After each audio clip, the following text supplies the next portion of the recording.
Can you please explain the context of Isaiah 45 and 7? Thank you.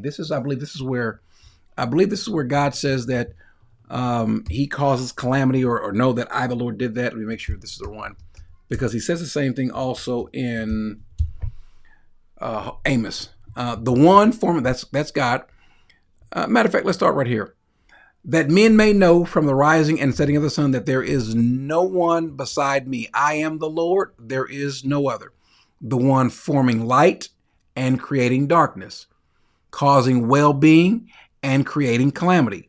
I am the Lord who does all these things. So, a couple of things we've got to take from this, that God does all these things. Does that mean that all the time it happens? It's God. Meaning, if a guy goes and jumps on his wife, or someone robs a bank, is God making that person go and do those things? Is God making the person go and sin? Well, no, God's not going to make you sin. But these things that he's speaking of, causing well-being and creating calamity.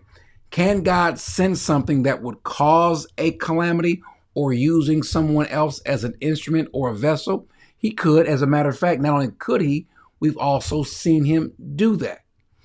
And so, because of that, we know that he can.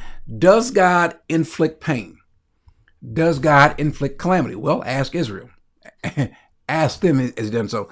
And other people. When there is a tornado, when there's a hurricane, let's just think of just in terms of natural disasters, as we call them. When nature does something and someone dies, if lightning strikes the ground because there's no rain and there's a fire, and then he has the winds and flames like we see in California, or if there's a famine. We've got a little baby dying because there's no food to eat. Because why is there no food to eat? And the animals have died because there's no rain and there's a drought. Well, last I checked, it's God who controls controls nature, controls the wind, controls the waves, controls the rain. So does he do those things? Sure.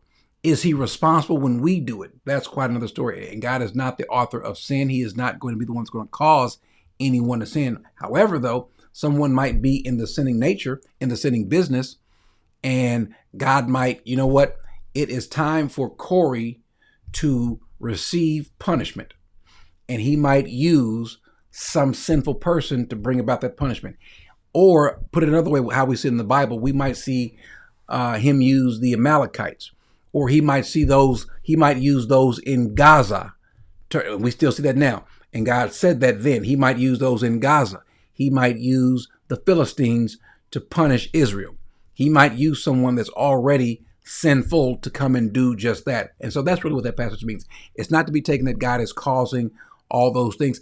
Some folks take it that everything that happens, God is literally making someone do so. He makes me put on a black shirt. He makes someone drive a red car. He makes someone say that a yellow cake with chocolate icing is not a chocolate cake. He doesn't do those sort of things. No. No. So therefore, we can see that God, now is he behind all these bad things? No. But does he do some things that to us might seem like calamity or bad? Sure, he does. Amen.